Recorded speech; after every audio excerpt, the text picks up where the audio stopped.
നമസ്കാരം. ബിസിനസ് ഡയലോഗിലേക്ക് സ്വാഗതം.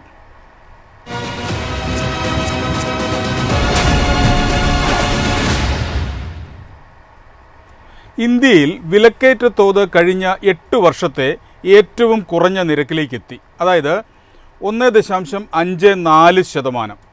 എന്നാൽ നമ്മുടെ കേരളം വിലക്കയറ്റത്തിൽ രാജ്യത്ത് 1-ാം സ്ഥാനത്തെത്തി നിൽക്കുന്നു.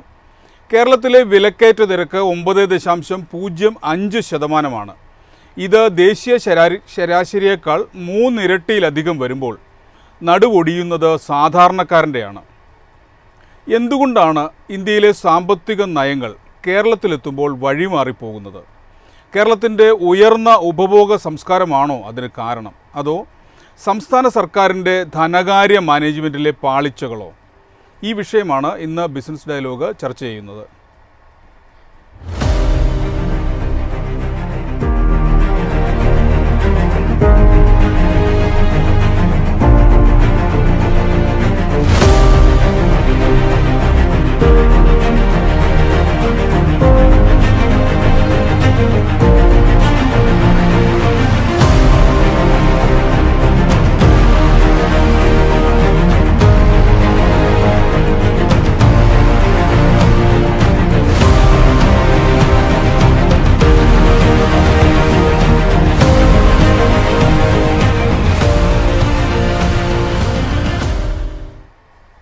ഇന്നത്തെ ഈ ചർച്ചയിൽ എന്നോടൊപ്പം സാമ്പത്തിക വിദഗ്ധയായ ഡോക്ടർ മേരി ജോർജ്, CPIM പ്രതിനിധി M. പ്രകാശൻ മാസ്റ്റർ, കോൺഗ്രസ് പ്രതിനിധി doctor Roni K Baby, BJP പ്രതിനിധി അഡ്വക്കേറ്റ് P. കൃഷ്ണദാസ്, സാമ്പത്തിക വിദഗ്ധനും CMB നേതാവുമായ CP ജോൺ എന്നിവർ.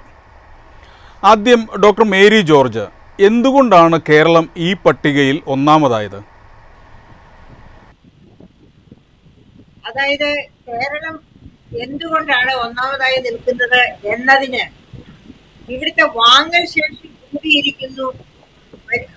അവിടുന്ന് വലിയൊരു ഡിസ്റ്റർബൻസ് വരുന്നുണ്ട് കേട്ടോ. ഇപ്പൊ ഓക്കെയാന്ന് തോന്നുന്നു. ശരി. അപ്പൊ വാങ്ങൽ ശേഷി വർദ്ധിച്ചിരിക്കുന്നത് കൊണ്ടാണ് എന്നൊക്കെയാണ് നമ്മുടെ ബഹുമാനപ്പെട്ട ധനമന്ത്രി ശ്രീ ബാലഗോപാൽ അസംബ്ലിയിൽ പറഞ്ഞത്. യഥാർത്ഥത്തിൽ തൊഴിലില്ലായ്മ ഏറ്റവും ഉയർന്നു നിൽക്കുന്ന സംസ്ഥാനമായ കേരളത്തില് എങ്ങനെയാണ് വാങ്ങൽ ശേഷി വളരെയധികം ഉയർന്നു നിൽക്കുന്നത്? അതിന് സാധ്യത തീരെ കുറവാണ്. പിന്നെ നമുക്ക് നോക്കേണ്ടത് പ്രവാസികളിലേക്കാണ്. പ്രവാസികൾ അയക്കുന്ന പണം, അതായത് നമ്മുടെ GSDPയുടെ 32% വരെ പ്രവാസികൾ റെമിറ്റൻസസ് ആയിരുന്നു നമ്മുടെ കോവിഡ് കാലം വരെ. പക്ഷെ കോവിഡ് കഴിഞ്ഞതോടുകൂടി അത് 32% നിന്ന് 24-25 ആ തരത്തിലേക്ക് കുറഞ്ഞു. അതായത് ലക്ഷക്കണക്കിന് ആൾക്കാരാണ് തൊഴിൽ രഹിതരായി പ്രവാസ ജീവിതമൊക്കെ കളഞ്ഞ് തിരിച്ചു വരേണ്ടി വന്നത്. അപ്പൊ അങ്ങനെ ഇരിക്കുമ്പോൾ ആ വാങ്ങൽ ശേഷി കുറയുകയാണ്, തീർച്ചയായിട്ടും കൂടുകയല്ല ചെയ്തിരിക്കുന്നത്. എന്നിട്ടും എന്തുകൊണ്ടാണ് കേരളം ഓൾറെഡി ഒരു ഉപഭോക്തൃ സംസ്ഥാനം എന്ന പേര് കരഗതമാക്കി കഴിഞ്ഞതാണ്. അപ്പൊ എന്ന് വെച്ചാൽ എന്താണ്? ഇന്ത്യയുടെ പോപ്പുലേഷന്റെ 2.41% കേരളത്തിന്റെ പോപ്പുലേഷൻ. 3,54,00,000 പേരുണ്ട്. പക്ഷേ അത് ഇന്ത്യൻ പോപ്പുലേഷന്റെ 2.41% എത്തി നിൽക്കുകയാണ്. അതേ സമയത്ത് ഇന്ത്യയുടെ ഉപഭോഗത്തിന്റെ 10% കേരളത്തിലാണ് നടക്കുന്നത് എന്നാണ്, 10%-ലധികം കേരളത്തിലാണ് നടക്കുന്നത് എന്നാണ് ഗുലാത്തി ഇൻസ്റ്റിറ്റ്യൂട്ടിലെ തന്നെ നേരത്തെ പ്രൊഫസറായിരുന്ന ജോസഫ് ബാസ്റ്റിന്റെ പഠനം കാണിക്കുന്നത്. അപ്പൊ എന്ന് വെച്ചാല് കേരളം ഒരു ഉപഭോക്തൃ സംസ്ഥാനമാണ്.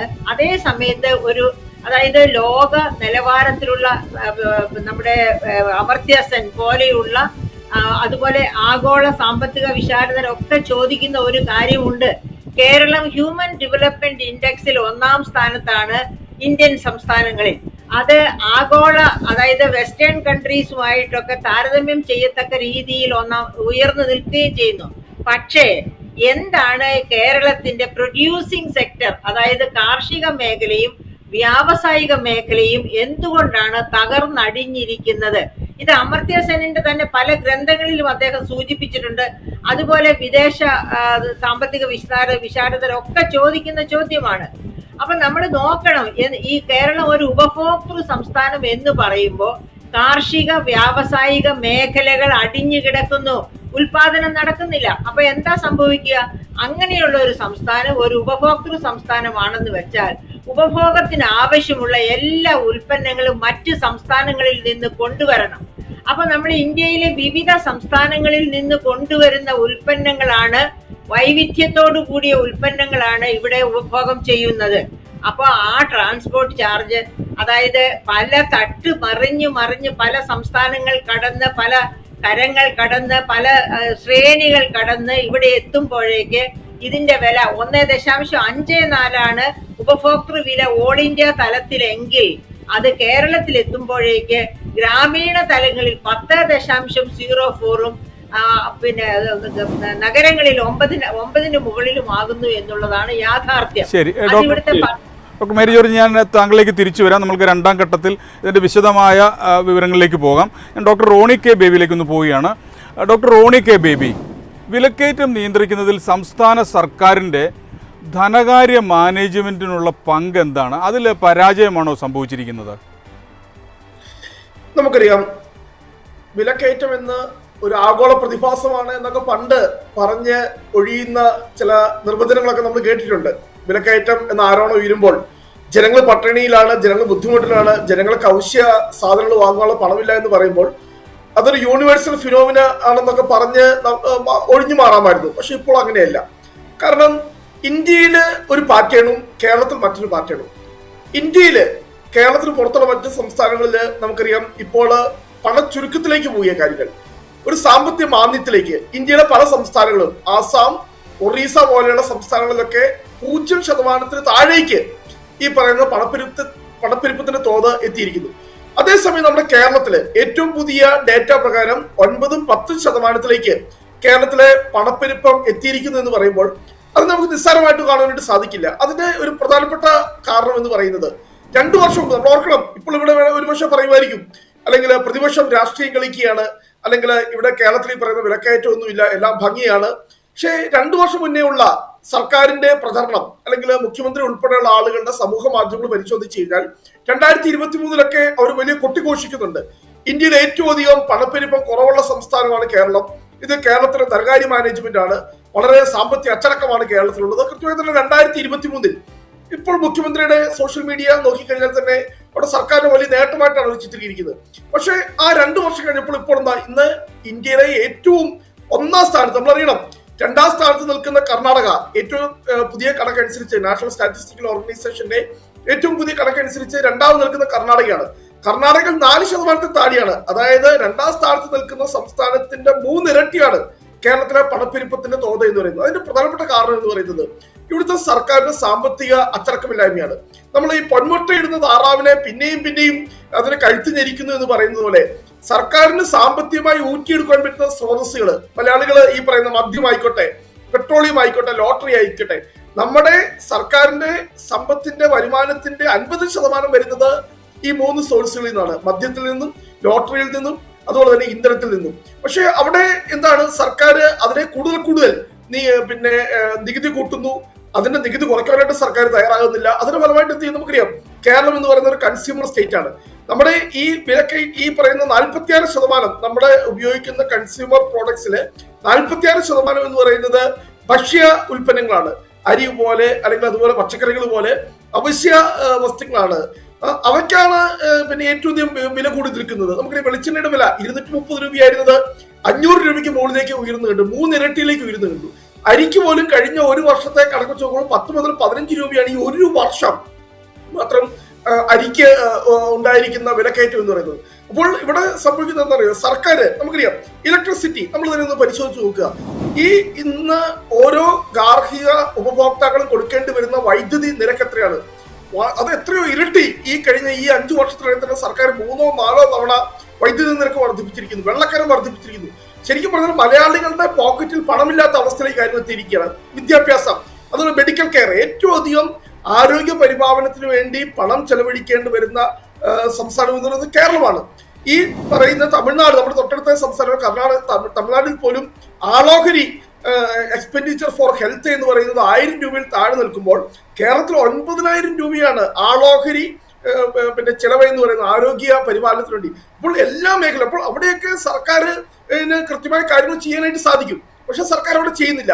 ഇവിടെ അധികാരത്തിൽ വരുന്നതിന് മുമ്പ് സർക്കാർ പറഞ്ഞ വളരെ പ്രധാനപ്പെട്ട കാരണം പിന്നെ സപ്ലൈകോ വഴി വിൽക്കുന്ന 13 ഇനം അവശ്യ സാധനങ്ങൾക്ക് ഞങ്ങൾ ഒരിക്കലും വില കൂട്ടാൻ പോകുന്നില്ല.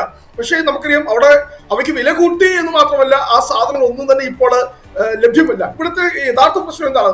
നമ്മുടെ പൊതുവിതരണ സമ്പ്രദായം തകർന്നിരിക്കുന്നു. ഈ ഓണക്കാലത്ത് പോലും സപ്ലൈകോയ്ക്ക് വേണ്ടിയും മാവേലി സ്റ്റോറിനൊക്കെ വേണ്ടിയിട്ടും അവര് ചോദിച്ച പണത്തിന്റെ പകുതി പോലും കൊടുക്കാനായിട്ട് സർക്കാരിന് കഴിഞ്ഞിട്ടില്ല. അപ്പോൾ നമ്മുടെ ഇവിടുത്തെ പൊതുവിതരണ സമ്പ്രദായം, അത് റേഷൻ കടകളായിക്കോട്ടെ, സപ്ലൈകോ ആയിക്കോട്ടെ, മാവേലി സ്റ്റോറുകളായിക്കോട്ടെ, അവയെല്ലാം തകർന്ന് തരിപ്പണമായിരിക്കുന്നു. അപ്പോൾ അവ തകരുമ്പോൾ എന്ത് ചെയ്യുന്നു? ഓപ്പൺ മാർക്കറ്റിൽ പൊതു കമ്പോളത്തില് വലിയ വിലക്കയറ്റം ഉണ്ടായിരിക്കുന്നു. സർക്കാർ അത് പിടിച്ചു നിർത്തുവാനായിട്ട് കഴിയുന്നില്ല. ഇവിടെ വിലക്ക് കുറയ്ക്കുവാൻ ആത്മാർത്ഥമായ ആഗ്രഹമുണ്ടെങ്കിൽ മറ്റ് സംസ്ഥാനങ്ങളൊക്കെ എന്ത് ചെയ്യുന്നു?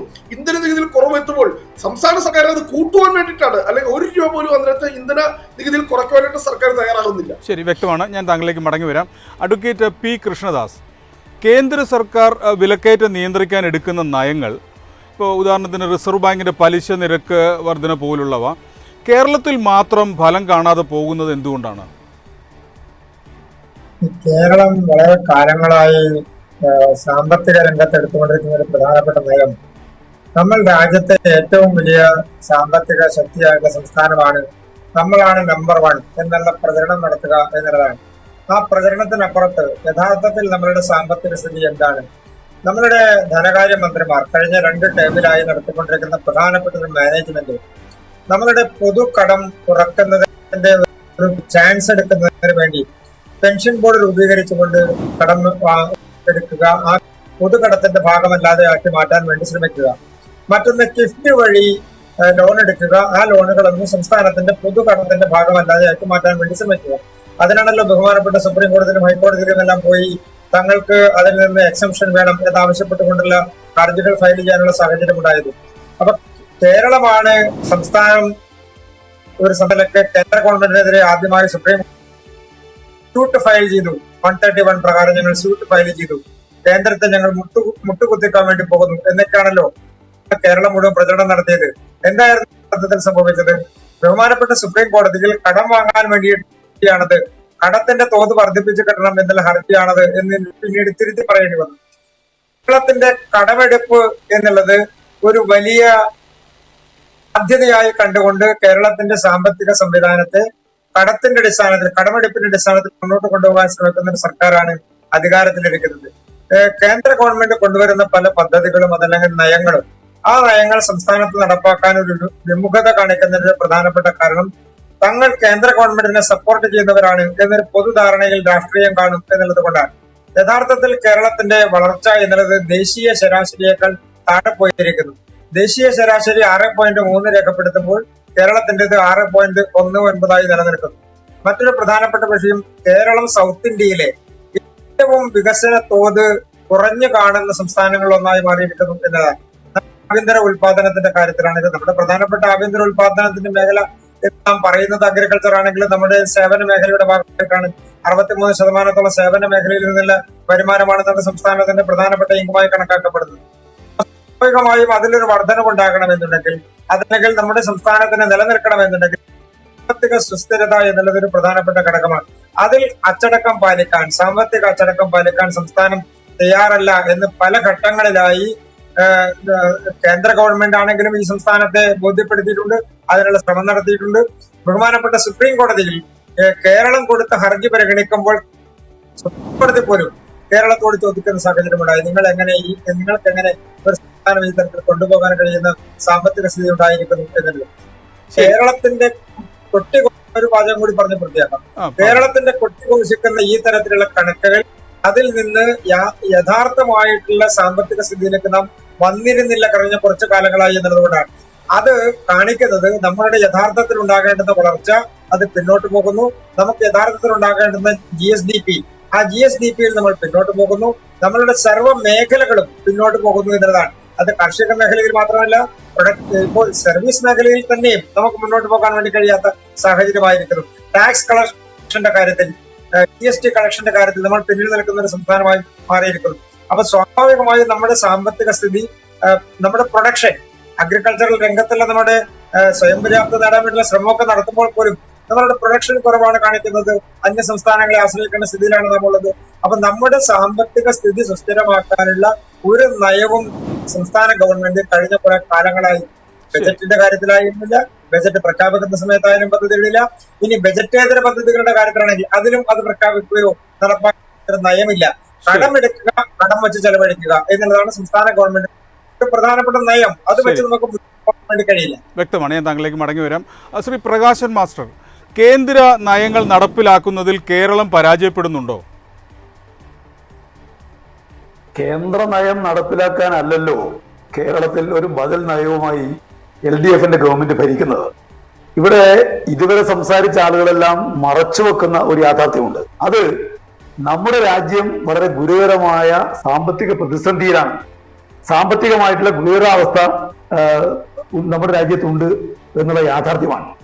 എന്താണ് യഥാർത്ഥത്തിൽ ഈ പറയുന്ന സാമ്പത്തികമായിട്ടുള്ള പ്രതിസന്ധിയുടെ കാരണം? ഇപ്പോ ഏറ്റവും ഒടുവിലായിട്ടുള്ള കാര്യങ്ങളെ സംബന്ധിച്ച് പറഞ്ഞാൽ നമുക്ക് രൂപയുടെ മൂല്യം അതിന്റെ ചരിത്രത്തിൽ ഒരു കാലത്തുമില്ലാത്ത രൂപത്തിൽ താഴേക്ക് പതിച്ചിരിക്കുന്നു എന്നുള്ളത് നമ്മളെല്ലാം കാണുന്നുണ്ട്. 88 രൂപക്ക് മേലെയാണ് ഡോളറുമായിട്ടുള്ള ഇന്ത്യയുടെ വിനിമയ മൂല്യം. അതുപോലെ തന്നെ നിങ്ങൾ കാണാൻ വേണ്ടി കഴിയും ഒരു നാടിന്റെ വിലക്കയറ്റത്തിന്റെ പ്രധാനപ്പെട്ട അടിസ്ഥാനം എന്താ? അത് ഏറ്റവും പ്രധാനമായിട്ട് അവരുടെ പെട്രോളിയം ഉൽപ്പന്നങ്ങളുടെ വിലയാണ്. അതുപോലെ തന്നെ ഗതാഗതം സാധനങ്ങൾ കൈമാറുന്നതുമായി ബന്ധപ്പെട്ട് അതിനു വേണ്ടി വരുന്ന ചെലവാണ്.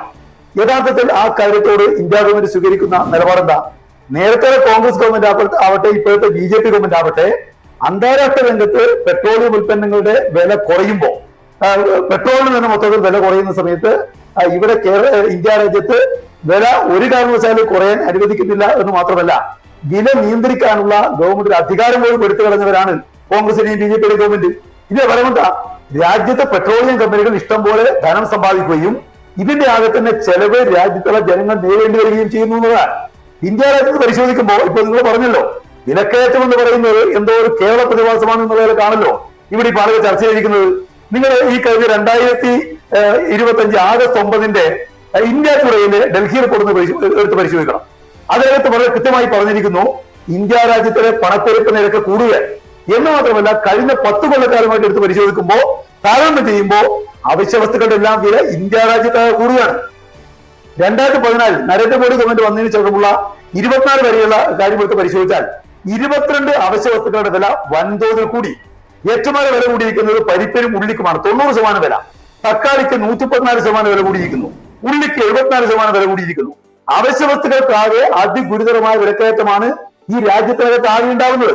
അത് മറച്ചുവെക്കാനാണ് യഥാർത്ഥത്തിൽ കേന്ദ്ര ഗവൺമെന്റ് എന്തോ വലിയ പുരോഗതി ഈ രാജ്യത്തിനകത്ത് ഉണ്ടാക്കുന്നു എന്ന കാര്യം പറഞ്ഞുകൊണ്ടിരിക്കുന്നത്. സാമ്പത്തികമായി ഉണ്ടാകുന്ന പുരോഗതിയെ ഞാൻ ചോദ്യം ചെയ്യുന്നില്ല. പക്ഷേ രാജ്യത്തിലെ സാമ്പത്തിക പുരോഗതിയുടെ നേട്ടം ആരാണ് അനുഭവിക്കുന്നത്? ഇതൊരു ഗൗരവമായിട്ട് വിഷയമാണ്.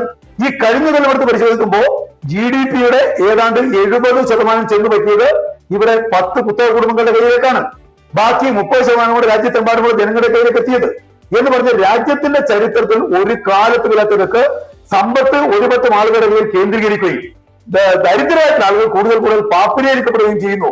ഇതാണ് ഇന്ത്യ രാജ്യം നേരിട്ടുകൊണ്ടിരിക്കുന്ന അവസ്ഥ. സാധാരണ ജനങ്ങളെ സംബന്ധിച്ച് അവരുടെ വാങ്ങൽ കഴി കുറയുന്നു, മൊത്തം തൊഴിൽ കിട്ടിക്കൊണ്ടിരിക്കുന്ന വേതനം കുറയുന്നു. അതിനെല്ലാം ഫലമായിട്ട് രാജ്യത്ത് ഉൽപാദന സ്തംഭനം ഉണ്ടാകുന്നു. ഇതല്ലേ കാണാൻ വേണ്ടി കഴിയുക. ഇനി ധനകാര്യമായിട്ട് തന്നെ പരിശോധിക്കുക. ഇവിടെ പറഞ്ഞു കടം ഇരട്ടിയായി. കടം ഇരട്ടിയായി എന്ന് പറയുന്ന ആളുകൾ സമ്മതിക്കുന്ന ഒരു യാഥാർത്ഥ്യമുണ്ട്. അതെന്താ? ഇന്ത്യ രാജ്യത്ത് നേരത്തെ മൻമോഹൻ സിംഗിന്റെ ഗവൺമെന്റ് കാലത്ത് കൊണ്ടുവന്നിരിക്കുന്ന ഫിസ്ക്കൽ റെസ്പോൺസിബിലിറ്റി ആക്ട് ഉണ്ട്.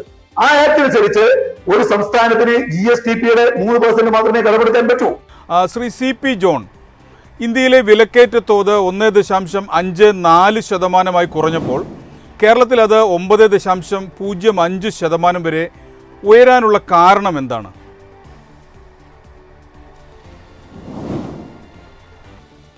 ഇപ്പൊ Ministry of Statistics and Programme Implementation പുറത്തുവിട്ടിട്ടുള്ള കണക്കാണ് താങ്കൾ പറഞ്ഞിട്ടുള്ളത്. നമുക്കതിന്റെ കാരണങ്ങളിലേക്ക് പോകുന്നതിന് മുൻപ് നമുക്ക് മറ്റ് സ്റ്റേറ്റുകളുടെ സ്ഥിതി ഒന്ന് നോക്കാവുന്നതാണ്. ഇപ്പൊ തൊട്ടടുത്ത് കിടക്കുന്ന തമിഴ്നാട്ടിൽ 2.7, 2.3 തോതിലാണ്. കർണാടകത്തിൽ 3.8, 3.3 തോതിലാണ് 2 തവണ ഏറ്റെടുത്തിട്ടുള്ളത്.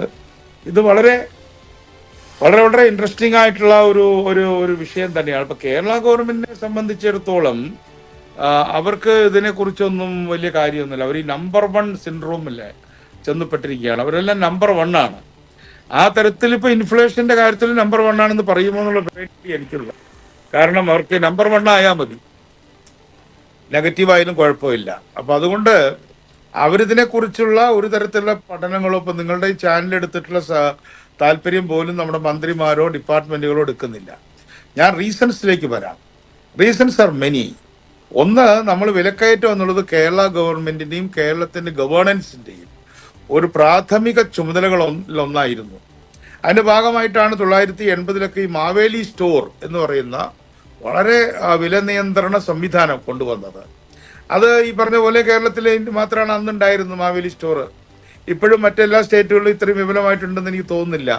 എന്താണ് മാവേലി സ്റ്റോറിലെ സ്ഥിതി? മാവേലി സ്റ്റോറുകളിലൂടെ നമ്മൾ ഈ പണപ്പെരുപ്പത്തിന്റെ തോത് കുറയ്ക്കാനാണ് ശ്രമിച്ചത്. പക്ഷേ ഇന്നിപ്പോ മാവേലി സ്റ്റോറില് വിവര പട്ടിക മാത്രമേ ഉള്ളൂ, സാധനമില്ല. അവിടെ വില കൂടിയിട്ടില്ല എന്നാണ് പറയുന്നത്. പക്ഷെ സാധനമില്ലാത്ത സാധനത്തിന്റെ വില കുറഞ്ഞിട്ട് വല്ല കാര്യമുണ്ടോ? ഉദാഹരണത്തിന് ചെറുപയർ ഇത്ര രൂപ, പക്ഷെ ചെറുപയറില്ല എന്ന് പറഞ്ഞതുപോലെ ഭക്ഷ്യവസ്തുക്കളുടെ, മാവേലി സ്റ്റോറിൽ ഭക്ഷ്യവസ്തുക്കളാണല്ലോ, ഭക്ഷ്യവസ്തുക്കളുടെ വില നിയന്ത്രണത്തിന് വേണ്ടി ഈ ചന്ദ്രശേഖരൻ നായരുടെ പേര് നമുക്ക് ഓർക്കാതിരിക്കാൻ കഴിയില്ല. ഈ കെ നായനാർ മന്ത്രിസഭയിൽ 1980 ഭക്ഷ്യമന്ത്രി ആയിരിക്കുമ്പോഴാണ് അദ്ദേഹം ഇത് കൊണ്ടുവന്നത്. അപ്പൊ അതിന് പൈസ ഉണ്ടായില്ല. അതിന് പൈസ ഉണ്ടാവാത്ത സാഹചര്യത്തിൽ മറ്റൊരു സംഭവം ഉണ്ടായി. അത് നിങ്ങൾ വളരെ ശ്രദ്ധിക്കേണ്ടതാണ്. അന്ന് ഭക്ഷ്യ സിവിൽ സപ്ലൈസിന്റെ സെക്രട്ടറി ആയിരുന്നത് കെ എം ചന്ദ്രശേഖർ ആയിരുന്നു. അദ്ദേഹം പിന്നീട് ഇന്ത്യ ഗവൺമെന്റിന്റെ ക്യാബിനറ്റ് സെക്രട്ടറി ആയി, പ്ലാനിംഗ് ബോർഡിന്റെ വൈസ് ചെയർമാനായി. അദ്ദേഹത്തിന്റെ ഒരു എന്താ പറയുക, ജൂനിയർ ആയിട്ടാണല്ലോ ഞാൻ വർക്ക് ചെയ്തത് 5 കൊല്ലക്കാലം. അദ്ദേഹത്തിന്റെ തൊട്ടടുത്ത മുറിയിൽ ഇരുന്ന് വർക്ക് ചെയ്തുകൊണ്ട് കുറച്ച് പേരെ എനിക്കും മുല്ല പോമ്പടിയേറ്റ് കിടക്കുന്ന പറഞ്ഞ പോലെ എനിക്കും കുറച്ച് സൗരഭ്യം ഉണ്ടായിട്ടുണ്ട്. അപ്പൊ അദ്ദേഹം പറഞ്ഞൊരു കാര്യം, ഈ സ്ഥാപനത്തിന് ബുദ്ധിമുട്ട് വന്നപ്പോൾ ഈ ചന്ദ്രശേഖരൻ നായർ പറഞ്ഞു, നിങ്ങൾ പൈസ ഉണ്ടാക്കണം, അത് സിവിൽ സപ്ലൈസ് ഡിപ്പാർട്ട്മെന്റ്. അപ്പൊ അദ്ദേഹം പറഞ്ഞു, അങ്ങനെയാണെങ്കിൽ ഈ വിദേശ മദ്യ വിൽപ്പന ഞങ്ങളെ ഏൽപ്പിക്കണം എന്ന് പറഞ്ഞു. അതേപോലെ തന്നെ പെട്രോളിന്റെ വിൽപ്പന. അങ്ങനെയാണ് നമുക്ക് ഈ സിവിൽ സപ്ലൈസ് ഡിപ്പാർട്ട്മെന്റിന്റെ കീഴിലാണ് ഈ നമ്മുടെ വിദേശ മദ്യ വിൽപ്പന ഈ ഇപ്പോഴത്തെ നമ്മുടെ ബെവ്കോ വരുന്നതിന് മുമ്പ് നടത്തിയത്. ഇപ്പോഴും നമ്മുടെ നാട്ടിൻപുറത്തൊക്കെ തിരുവനന്തപുരത്തൊക്കെ ആൾക്കാര് മദ്യം വാങ്ങിക്കാൻ പോകുന്നതിനെ കുറിച്ചൊക്കെ തൊഴിലാളികൾ പറയും സിവിൽസിൽ പോയി എന്നാ പറയാ. ഞാൻ സിവിലിൽ പോയിട്ട് 2 ബോട്ടിൽ വാങ്ങിച്ചു എന്നൊക്കെയാണ് പറയാ. ഈ സിവില് എന്ന് പറഞ്ഞാൽ അതിന്റെ അർത്ഥം സിവിൽ സപ്ലൈസ് കോർപ്പറേഷൻ നടത്തുന്ന ഗവൺമെന്റിന്റെ മദ്യ വിൻഡോ അല്ലെങ്കിൽ വിൻഡോ ഷോപ്പിംഗ് അല്ലെങ്കിൽ സെല്ലിംഗ് ആയിട്ടുള്ള സ്ഥലത്തെയാണ് ആളുകൾ സിവിൽ എന്ന് വിളിക്കുന്നത്. ഇപ്പോഴും ബെബ്കോയെ പലരും സിവിൽ എന്നാണ് വിളിക്കുന്നത്. അതേപോലെ തന്നെ മറ്റൊരു ലാഭമുള്ള ബിസിനസ് ആണല്ലോ പെട്രോളിയം. അപ്പൊ അതിനൊക്കെ നമ്മൾ ടാക്സ് നമ്മൾ നിശ്ചയിക്കുന്നതാണല്ലോ, KGST ആണ്.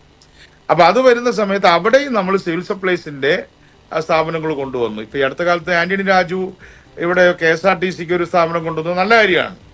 അപ്പൊ ഇത്തരത്തിൽ സിവിൽ സപ്ലൈസ് കോർപ്പറേഷനെ നടത്തുക, മാവേലി സ്റ്റോർ നടത്തുക എന്ന ലക്ഷ്യമിട്ടുകൊണ്ട് മദ്യവിൽപ്പനയും പെട്രോൾ വിൽപ്പനയും നടത്തിയ ഗവൺമെന്റുകളോട് ഉണ്ടായിരുന്നു എന്ന് പറയാണ് ഞാൻ. That's my point. അപ്പൊ അവരൊരു ലോട്ടറി നടത്തിയാൽ പോലും തെറ്റില്ല എന്നാണ് എന്റെ അഭിപ്രായം. അപ്പൊ അതുകൊണ്ട് ഇൻ ഷോർട്ട് ഞാൻ അവസാനിപ്പിക്കാം. മറ്റ് സ്റ്റേറ്റുകളിൽ ഉണ്ടായ വിലക്കയറ്റത്തെ ഇവിടെ വരാതിരിക്കുന്നതിന് വേണ്ടിയിട്ടുള്ള ഒരു സ്റ്റേറ്റ് ഇന്റർവെൻഷനും ഉണ്ടാക്കാത്തതാണ് ഇത്രയും വലിയ വിലക്കയറ്റത്തിന്റെ അതിന്റെ ഭാഗമായിട്ട് ഇൻഫ്ലേഷനും വിലക്കയറ്റവും ഒന്ന് മാർക്കറ്റിലുള്ള ഇക്കണോമിസ്റ്റുകൾ സ്റ്റാറ്റിസ്റ്റിക്സ് ഡിപ്പാർട്ട്മെന്റ് കണ്ടുപിടിക്കുന്ന ഒരു കണക്കാണ്. ഇപ്പൊ നിയമസഭയിൽ കൊടുത്തിട്ടുള്ള ഉത്തരങ്ങൾ അവരുന്നത്, നിയമസഭയിൽ നൽകിയിട്ടുള്ള ആ ഉത്തരങ്ങളിൽ അവർ പറയുന്നത് ഇവിടെ പിന്നെ ഓയിലിനും അതേപോലെ തന്നെ പിന്നെ കോസ്മെറ്റിക്സിനൊക്കെ വില കൂടുതലാണ്, അതൊക്കെ ഇതിന്റെ ബാസ്ക്കറ്റിൽ വരുന്നത് കൊണ്ടാണ്, ഇൻകം ടാക്സും കൂടെ നോക്കിയിട്ടുണ്ട് എന്നൊക്കെയുള്ള ചില മുടന്തൻ, ഞാനത് വേണമെങ്കിൽ താങ്കളുടെ ശ്രദ്ധയിൽ വായിക്കാം.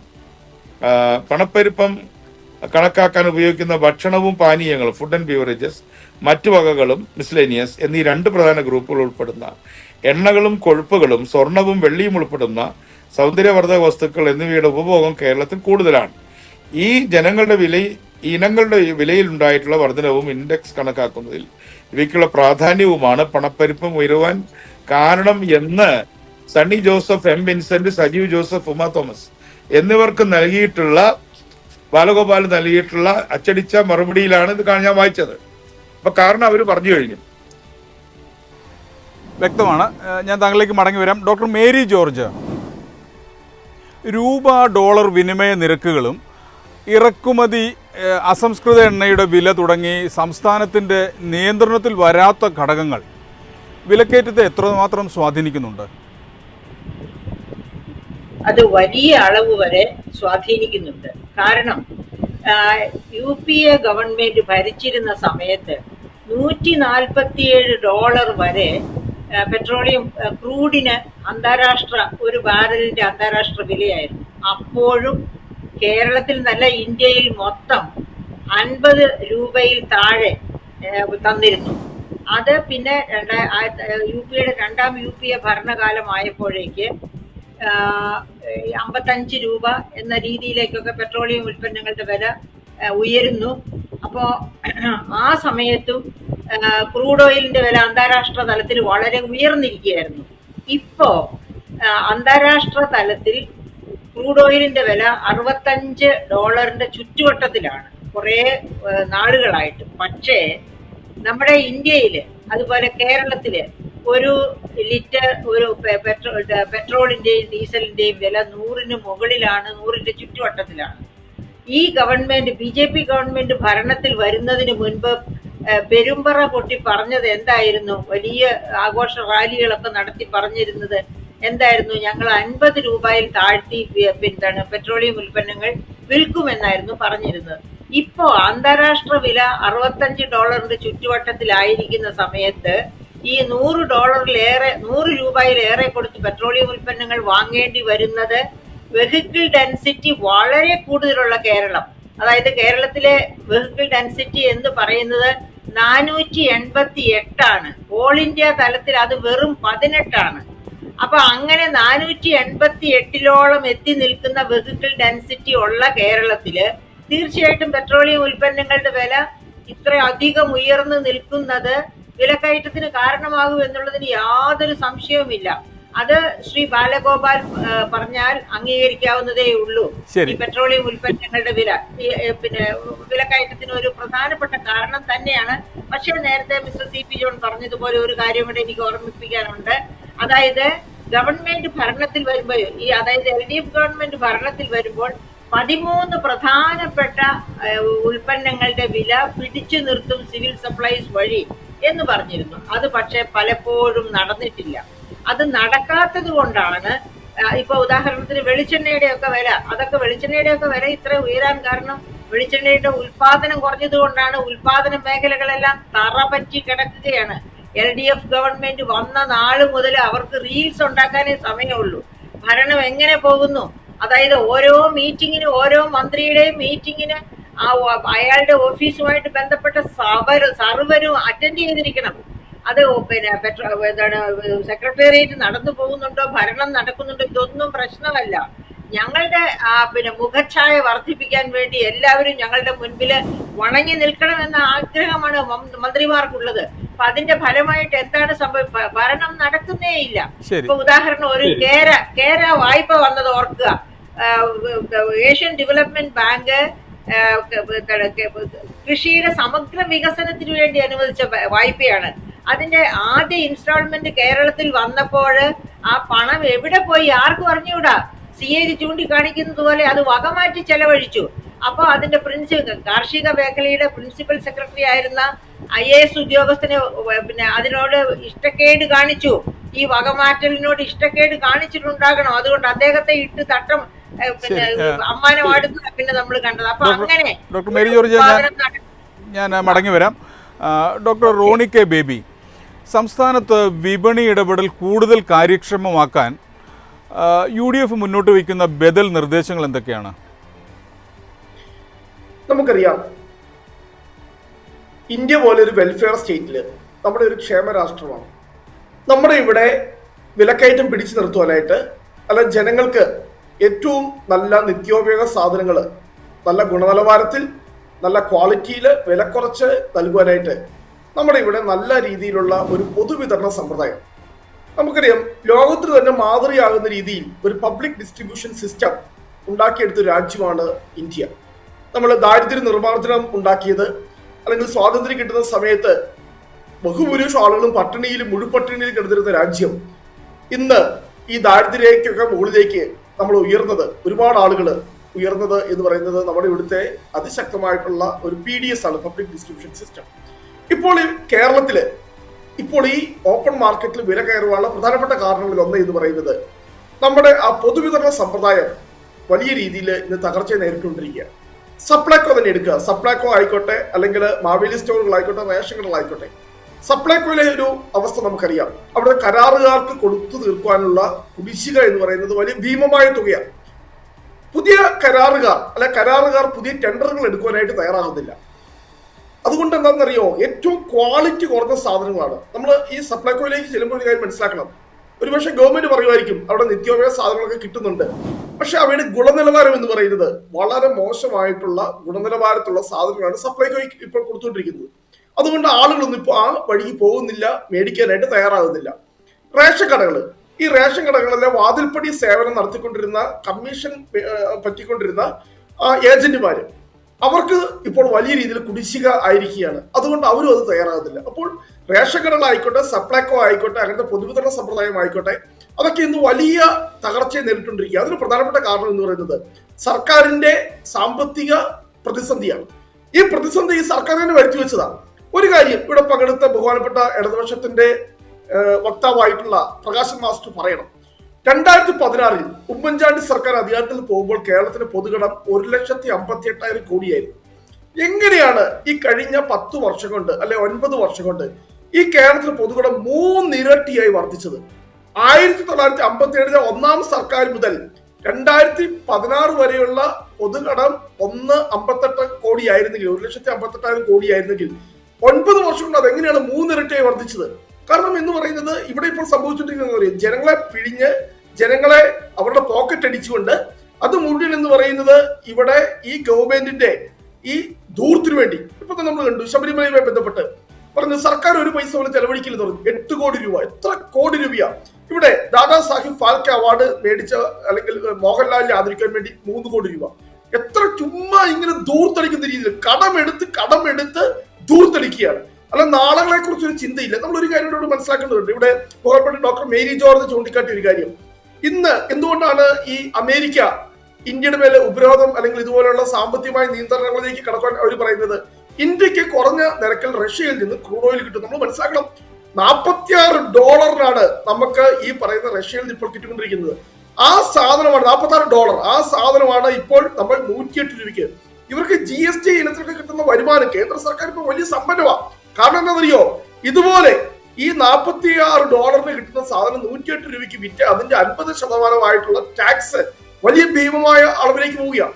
സംസ്ഥാന സർക്കാർ ചെയ്തുകൊണ്ടിരിക്കുന്നത് ഞാൻ പറഞ്ഞില്ലേ, ഈ സർക്കാരിന്റെ വരുമാനത്തിന്റെ 50% 3 സോഴ്സ്, പെട്രോളിയം, മദ്യം, ലോട്ടറി, അത് ഇങ്ങനെ. പക്ഷേ ഈ ഇവിടെ വിലക്കയറ്റം കുറയ്ക്കാൻ ഗവൺമെന്റിന് ആത്മാർത്ഥമായ ആഗ്രഹം ഉണ്ടെങ്കിൽ ചെയ്യേണ്ടത് ഇവിടെ ഇതിന് വില കുറയ്ക്കണം. ഇവിടെ ബഹുമാനപ്പെട്ട പ്രകാശൻ മാസ്റ്റർ പറഞ്ഞു ഞങ്ങളുടെ ബദൽ സാമ്പത്തിക നയം. ഞാൻ അങ്ങനെ വെല്ലുവിളിക്കുകയാണ്. എന്താണ് നിങ്ങളുടെ ബദൽ സാമ്പത്തിക നയം? നിങ്ങൾ എന്ത് ബദൽ സാമ്പത്തിക നയമാണ് കേരളത്തിലൂടെ നടപ്പാക്കിയത്? നിങ്ങൾ അറിയണം, കേരളത്തിൽ നമുക്ക് എന്ത് വേണം? കൂടുതൽ തൊഴിലവസരങ്ങൾ ഉണ്ടാവണം, കൂടുതൽ ഉത്പാദനം ഉണ്ടാവണം. അതിന് ഗവൺമെന്റിന്റെ ഭാഗത്തുനിന്ന് ഇൻവെസ്റ്റ്മെന്റ് ഉണ്ടാവണം. കഴിഞ്ഞ ബജറ്റ് പരിശോധിക്കേ, കഴിഞ്ഞ ബജറ്റിലെ ക്യാപിറ്റൽ എക്സ്പെൻഡിച്ചർ എന്ന് പറഞ്ഞ മൂലധന ചെലവിന് വേണ്ടി മാറ്റിവെച്ചത് ബജറ്റിന്റെ ഒരു 10% താഴെ മാത്രമാണ്. ബാക്കി മുഴുവൻ റവന്യൂ എക്സ്പെൻഡിച്ചർ ആണ്. വലിയ ഭീമമായ അളവിലാണ് സർക്കാരിന്റെ ഈ റവന്യൂ എക്സ്പെൻഡിച്ചർ എന്ന് പറയുന്നത്. അപ്പോൾ ഒരു കാര്യക്ഷമമായ ഗവൺമെന്റിന്റെ ഇൻഡിക്കേറ്റർ എന്ന് പറയുന്നത് എത്ര? കാരണം മൂലധന ചെലവിലൂടെ മാത്രം നമുക്ക് പുതിയ തൊഴിലവസരങ്ങൾ നമ്മുടെ സമ്പദ് വ്യവസ്ഥയ്ക്ക് ഊർജ്ജം കഴിയുള്ളൂ. ശരി, വ്യക്തമാണ്. ഞാൻ നിലവിടുകയാണ്. അഡ്വക്കേറ്റ് പി കൃഷ്ണദാസ്, കേരളം ഉൽപാദന മേഖലയിൽ ശ്രദ്ധ കേന്ദ്രീകരിക്കാതെ ഉപഭോഗ സംസ്ഥാനമായി തുടരുന്നതാണ് ഈ പ്രതിസന്ധിക്ക് ഒരു പ്രധാന കാരണമെന്ന് കരുതുന്നുണ്ടോ? അങ്ങനെയെങ്കിൽ കേന്ദ്ര പദ്ധതികൾ ഉപയോഗിച്ച് ഈ മാറ്റം കൊണ്ടുവരാൻ സാധിക്കുമോ? തീർച്ചയായും ശ്രീ ജെയിംസ്, ഇതിനകത്തൊരു പ്രധാനപ്പെട്ട വിഷയം കേന്ദ്ര ഗവൺമെന്റ് നടപ്പാക്കുന്ന പല പദ്ധതികളോടും കേരള വിമുഖത എന്നതാണ്. കേരളത്തിന് NEP പദ്ധതി, സംസ്ഥാനങ്ങൾക്ക് അനുകൂലമായി കിട്ടേണ്ട പല പദ്ധതികളും കേരളത്തിൽ നടപ്പാക്കേണ്ടതില്ല എന്ന് തീരുമാനിക്കുന്ന ഒരു സംസ്ഥാന ഗവൺമെന്റാണ്. ഞാൻ അതിലേക്ക് വരുന്നതിന് മുൻപ് ബഹുമാനപ്പെട്ട മേരി ജോർജ് സൂചിപ്പിച്ചപ്പോൾ ബന്ധപ്പെട്ടുള്ള കാര്യം മാഡത്തിന് അറിയാത്ത കാര്യമല്ല അത്, പക്ഷെ എങ്കിലും ഞാനൊന്ന് സൂചിപ്പിക്കാതെ പോകുന്നത് ശരിയല്ല. ഇപ്പോ ഏറ്റവും പ്രധാനപ്പെട്ട വലിയ സംസ്ഥാനങ്ങൾ എന്ന് പറയുന്ന ഗുജറാത്ത് അടക്കമുള്ള സംസ്ഥാനങ്ങൾ, BJP ഭരിക്കുന്ന സംസ്ഥാനങ്ങളാണ്. ഇവിടത്തൊക്കെ പെട്രോളിന്റെ വില ഛത്തീസ്ഗഡിൽ 94, ഡൽഹിയിൽ 94, ഗുജറാത്തിൽ 94, ഹരിയാനയിൽ 94, ഹിമാചൽ പ്രദേശിൽ 95, ജാർഖണ്ഡിൽ 97, കർണാടകയിൽ 99, കേരളത്തിൽ 107 രൂപയാണ് പെട്രോളിന്റെ വില.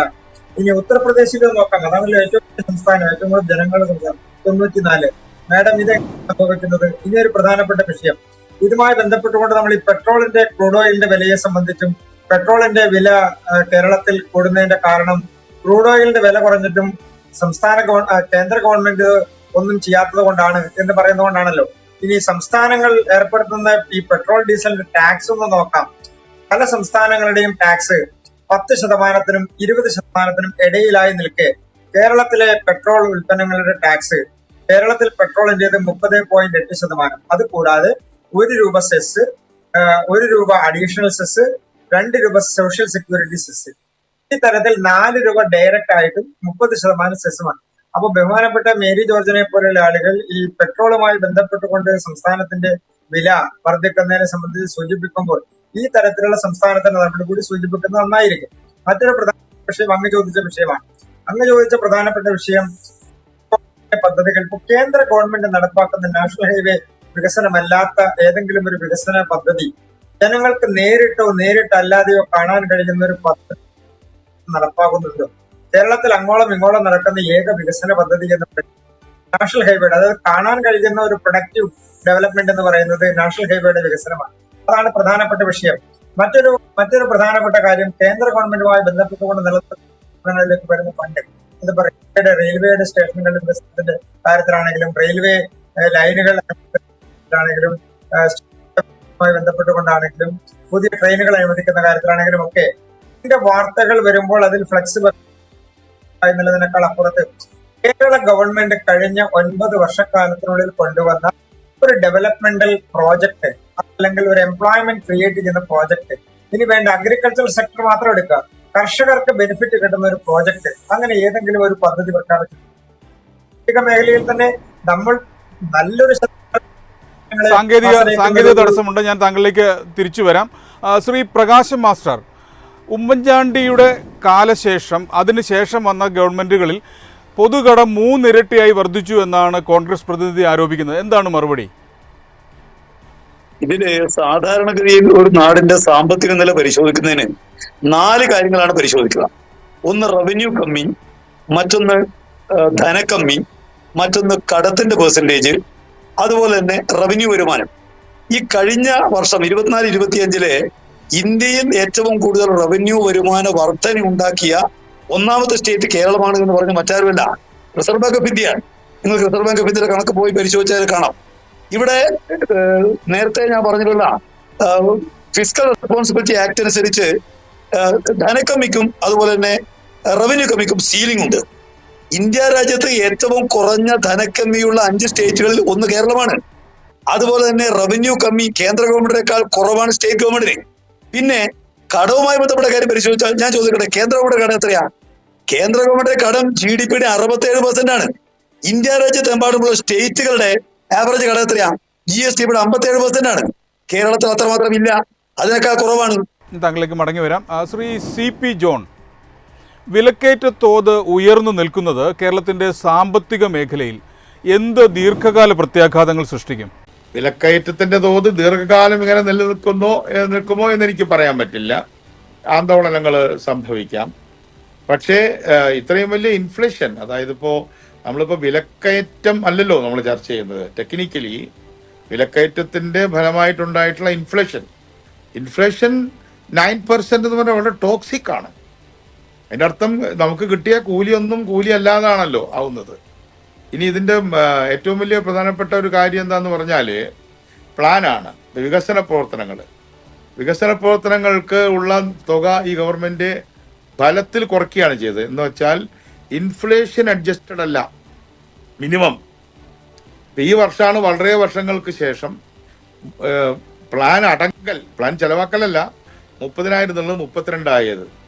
അപ്പൊ അത് കഷ്ടിച്ച് ഇൻഫ്ലേഷൻ അഡ്ജസ്റ്റഡ് ആവുന്നുള്ളൂ അല്ലേ? നമ്മളൊക്കെ പ്ലാനിങ്ങില് ഇൻഫ്ലേഷനെ അഡ്ജസ്റ്റ് ചെയ്യാൻ വർധനയെങ്കിലും പ്ലാനിൽ വരുത്തണമായിരുന്നു. ഇപ്പോ പ്ലാനിൽ 5-8 വർഷമായിട്ട് പ്ലാൻ വർധനവുണ്ടായില്ല. അപ്പൊ എന്താ സംഭവിക്കുന്നത്? നിങ്ങൾ 10,000 കോടി മാറ്റിവെച്ചു എന്ന് പറഞ്ഞാൽ ഇൻഫ്ലേഷൻ കൃത്യമായിട്ട് ഇങ്ങനെ മുന്നോട്ട് പോകാൻ ഫോർ എക്സാമ്പിൾ 7% ആവറേജിൽ പോയാൽ എന്ത് കാര്യം ഡബിൾ ആവുമല്ലോ 10 years. അങ്ങനെ വരുമ്പോൾ നിങ്ങൾക്ക് പണ്ട് ചെയ്തതൊന്നും ഇപ്പൊ ചെയ്യാൻ പറ്റില്ല. വില കൂടിയ സാധനങ്ങൾ വാങ്ങണ്ടേ, ഇരുമ്പായാലും സിമെന്റ് ആയാലും ഒക്കെ. അപ്പോൾ പണ്ട് 1 കിലോമീറ്റർ ഉണ്ടാക്കിയ റോഡ് ഇപ്പോൾ 800 മീറ്ററേ ഉണ്ടാക്കാൻ പറ്റുള്ളൂ. ഇത് കൺസ്ട്രക്ഷൻ സെക്ടറിലെല്ലാം ഉണ്ടായിട്ടുണ്ട്. ഇത് കേരളത്തിന്റെ വികസനത്തെ മുരടിപ്പിച്ചിട്ടുണ്ട്. പിന്നെ വലിയ തോതിൽ കടം വാങ്ങിച്ച് 20,000 കോടി രൂപ നമ്മുടെ കിഫ്ബി പണി തീർത്തിട്ടുള്ള സ്ഥലങ്ങൾ 10 കൊല്ലം കൊണ്ട് ഒരു 30,000-32,000 കോടി രൂപ അത് കൊടുത്തു തീർത്തിട്ടുണ്ട്. ഇതാണ് കിഫ്ബിയിലുള്ള ആകെ എക്സ്പെൻഡിച്ചർ. 80,000 എന്നൊക്കെ പറയും, പക്ഷേ 32-33,000 രൂപയാണ് ഇപ്പോൾ ഇതിനകം കൊടുത്തിട്ടുള്ളത്. ഇതിന്റെ ഫലമായിട്ട് കോൺട്രാക്ടർമാരാകെ കുഴപ്പത്തിലാണ്, അവർക്ക് പണി തീർക്കാൻ പറ്റുന്നില്ല. ഇൻഫ്ലേഷൻ ഹൈ ആയിട്ട് വരുമ്പോൾ ഇൻഫ്ലേഷന്റെ അനുസരിച്ച് ഈ കോൺട്രാക്ട് എൻഹാൻസ്മെന്റ് ഇല്ലല്ലോ.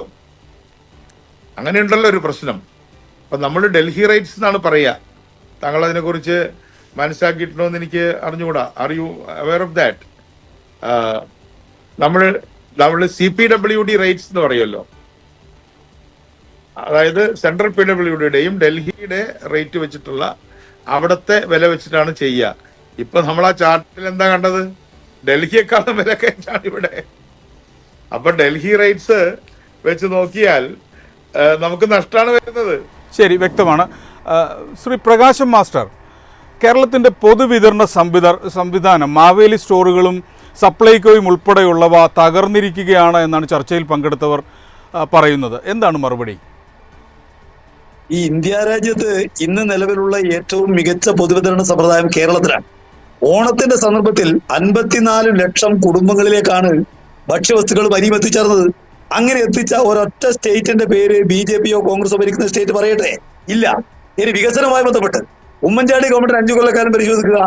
അതിന് എത്ര ഇരട്ടിയാണ്? 90,000 കോടിയുടെ വികസന പ്രവർത്തനങ്ങൾ കിഫ്ബിയോട് മാത്രം നടന്നിരിക്കുന്നു. അത് ഓപ്പൺ ബജറ്ററിയാണ്. ഇവിടെ ഈ കേരളത്തിൽ ഇത്തരം സംവിധാനങ്ങളെ തകർക്കാനാണ് ബജറ്ററി ലോണായി പ്രഖ്യാപിക്കുന്ന ഒരു നിലപാട് കേന്ദ്ര ഗവൺമെന്റ് എടുത്തത്. കേരളത്തോട് എത്രമാത്രം ശത്രുതാപരമായ നിലപാടാണ് ഇവിടെ കേന്ദ്ര ഗവൺമെന്റ് സ്വീകരിക്കുന്നത് എന്നുള്ളത് മുണ്ടക്കൈ ദുരന്തവുമായി ബന്ധപ്പെട്ട് നമ്മൾ മനസ്സിലാക്കിയതാണല്ലോ. പിന്നെ ഇവിടെ സംസാരിക്കുന്ന പാനലിസ്റ്റുകൾ 2 പേര് BJPയും പിന്നെ കോൺഗ്രസിനെയും ആളുകൾ, അവര് ഈ കാര്യങ്ങൾ കേരളത്തിന് മേൽ അടിച്ചേൽപ്പിക്കുന്നതിനെ സഹായിക്കുന്നവരാണ്. കേരളത്തിന്റെ സാമ്പത്തിക നില മെച്ചപ്പെടണമെന്ന് അവർക്ക് താല്പര്യമില്ല. വിലക്കയറ്റം വർദ്ധിച്ചുകൊണ്ടേയിരിക്കണമെന്ന് താല്പര്യമാണ് അവർക്കുള്ളത്. ജോണിന് താല്പര്യമുണ്ടോ എന്നുള്ളത് എനിക്കറിയില്ല. ഇവിടെ കേരളത്തിലെ ഗവൺമെന്റ് സമീപകാല ചരിത്രത്തിൽ സാധാരണ ജനങ്ങളുടെ വിലക്കയറ്റം തടയുന്നതിന് ഏറ്റവും അധികം ശ്രമിച്ച ഗവൺമെന്റാണ്. അതുപോലെ ഉൽപാദനത്തെ രംഗത്ത് പരിശോധിക്കുമ്പോൾ ഉൽപാദനത്തെ കാർഷികോൽപാദനം വർദ്ധിച്ചിട്ടുണ്ട്. വ്യാവസായിക ഉൽപാദനം ഇപ്പോൾ കഴിഞ്ഞ കൊല്ലവുമായി താരതമ്യം ചെയ്യുമ്പോൾ ഈ ഇന്ത്യ രാജ്യത്തിന്റെ ചരിത്രത്തിൽ ഏറ്റവും കുറഞ്ഞ വ്യാവസായിക വളർച്ചയാണ് ഇക്കൊല്ലം. എന്റെ ആൾക്കാരെ സംബന്ധിച്ച് പറയാതിരിക്കുന്നത്. അതുപോലെ തന്നെ കാർഷിക വളർച്ചയെടുത്ത് പരിശോധിക്കുമ്പോൾ നമ്മൾ പുറകോട്ടേക്കാണ്. ഇൻഫ്ലേഷൻ റേറ്റ് കഴിഞ്ഞ 6 മാസക്കാലം പരിശോധിക്കുമ്പോൾ വർദ്ധിച്ചുകൊണ്ടേയിരിക്കുകയാണ്. അപ്പോ ഇന്ത്യ രാജ്യത്താകെയുള്ള വിലക്കയറ്റത്തിന്റെ പൊതുപ്രതിഭാസം അത് കേരളത്തിൽ ഉണ്ടാവുന്നുണ്ട് എന്നുള്ള വസ്തുതയാണ്. പക്ഷെ സംസ്ഥാന ഗവൺമെന്റ് ഒരു ഗവൺമെന്റിന്റെ പരിമിതിക്കകത്ത് നിന്ന് ചെയ്യാവുന്ന മാക്സിമം കാര്യങ്ങൾ ചെയ്യുന്നു. അതിന് ഫലമായിട്ട് മേരി ജോർജ്, അതായത് ഒരു സാങ്കേതിക ഗവൺമെന്റ് താങ്കളിലേക്ക് മടങ്ങി വരാം. പറഞ്ഞോളൂ, കേൾക്കാം, പറഞ്ഞോളൂ. ഒരു ഗവൺമെന്റ് അവരുടെ സാധ്യതയ്ക്ക് അനുസരിച്ച് കാര്യങ്ങൾ ചെയ്യുന്നു. എന്തൊക്കെ കാര്യങ്ങളാണ് ഈ വർഷം നമ്മൾ കണ്ടത്? എന്റെ കേരളം എന്ന മാമാങ്കം, അത് അല്ല ഈ ഭരണം വന്നതിന് ശേഷം നവകേരള സദസ്, അത് കഴിഞ്ഞിട്ടും തീർന്നില്ല. ഇപ്പൊ കാസർഗോഡ് മുതൽ വീണ്ടും ഒരു മാമാങ്കം തുടങ്ങിയല്ലോ. അത് ഇനിയിപ്പൊ അത് കഴിഞ്ഞാൽ വേറൊന്ന് വരും. ഇങ്ങനെ അങ്ങ് തുടർച്ചയായിട്ട്. അതുപോലെ ലോക കേരള സഭ, ഇപ്പോഴാണ് ഈ ബഹുമാനപ്പെട്ട മുഖ്യമന്ത്രി ഗൾഫ് കൺട്രീസ്, അതൊക്കെ വികസനം തേടിയാണ് ഗൾഫ് കൺട്രീസിലേക്കൊക്കെ പോയിരിക്കുന്നത്. അത് നമുക്കറിയാമല്ലോ. റൂം ഫോർ റിവർ തേടി നെതർലാൻഡ്സിൽ പോയതും അത് കഴിഞ്ഞിട്ട് കുട്ടനാടിനെ പൊക്കി പിടിച്ചിരിക്കുന്നതും ഒക്കെ കാണാം. ഇപ്പൊ മഴ പെയ്താൽ കുട്ടനാട്ടിന് ഒരു പ്രശ്നവുമില്ല. ഈ തരത്തിലാണ് LDF ഗവൺമെന്റ് വികസന പ്രവർത്തനങ്ങൾ മുഴുവനും സംസ്ഥാനത്തെ ഒരു പരുവത്തിലാക്കിയിരിക്കുന്നത്. പക്ഷെ പ്രകാശൻ മാസ്റ്റർ പറഞ്ഞ ഒരു കാര്യത്തോട് മിസ്റ്റർ കൃഷ്ണദാസ് പറഞ്ഞ ഒരു കാര്യത്തോട് ഞാൻ യോജിക്കുന്നു. കേരള സംസ്ഥാനത്ത് തന്നെ ഈ നികുതി, അതായത് പെട്രോളിയം ഉൽപ്പന്നങ്ങളുടെ നികുതി വലിയ തോതിൽ ഉയർത്തുന്നുണ്ട്. അപ്പൊ കേന്ദ്രം മാത്രമല്ല, സംസ്ഥാന ഗവൺമെന്റ് കൂടി ചേർന്നാണ് ഇങ്ങനെ നികുതി വർദ്ധിപ്പിച്ച്, വില വർദ്ധിപ്പിച്ച് പെട്രോളിയം ഉൽപ്പന്നങ്ങളുടെ വിലയാണ് ഈ വിലക്കയറ്റത്തിന്റെ ഒരു പ്രധാന അച്ചുതണ്ടായിട്ട് എനിക്ക് കാണാൻ കഴിയുന്നത്. കാരണം സമസ്ത ഉൽപ്പന്നങ്ങളുടെയും വിലയിൽ പ്രതിഫലിക്കുന്നതാണ് പെട്രോളിയം ഉൽപ്പന്നങ്ങളുടെ വില.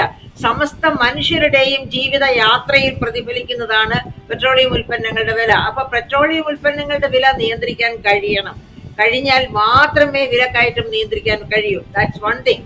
രണ്ടാമത്, ഈ സിവിൽ സപ്ലൈസ് ഒക്കെ റോണി പറഞ്ഞതുപോലെ തന്നെയാണ് ഏറ്റവും മോശം ഉൽപ്പന്നങ്ങൾ, അതായത് കാരണം എന്താണ്, സിവിൽ സപ്ലൈസിന്റെ ഒക്കെ കോൺട്രാക്ട്സ് എടുക്കുന്ന കോൺട്രാക്ടേഴ്സ്, മറ്റ് സംസ്ഥാനങ്ങളിൽ നിന്നുള്ള കോൺട്രാക്ടേഴ്സ്, അവർക്ക് ഒരുപാട് കുടിശ്ശിക തീർക്കാൻ കിടക്കുകയാണ്. അതുകൊണ്ട് ഏറ്റവും മോശപ്പെട്ട, എവിടെയും വിൽക്കാൻ പറ്റാത്ത ഉൽപ്പന്നങ്ങളാണ് ഇവിടെ കൊണ്ടുവന്ന് അട്ടിയിടുന്നത്. അങ്ങനെയുള്ള ഉൽപ്പന്നങ്ങളാണ് ഈ 54 ലക്ഷം, പ്രകാശൻ മാസ്റ്റർ പറഞ്ഞല്ലോ 54 ലക്ഷം പേർക്ക് കൊടുത്തു എന്ന്. പിന്നെ ഈ പ്രകാശൻ മാസ്റ്ററിന്റെ ഒരു ഔദാര്യമൊന്നുമല്ല ഈ PDS സമ്പ്രദായം കേരളത്തിൽ 1966 മുതൽ കേരളം PDSന്റെ പബ്ലിക് ഡിസ്ട്രിബ്യൂഷൻ സിസ്റ്റത്തിലാണ് ജീവിക്കുന്നത്.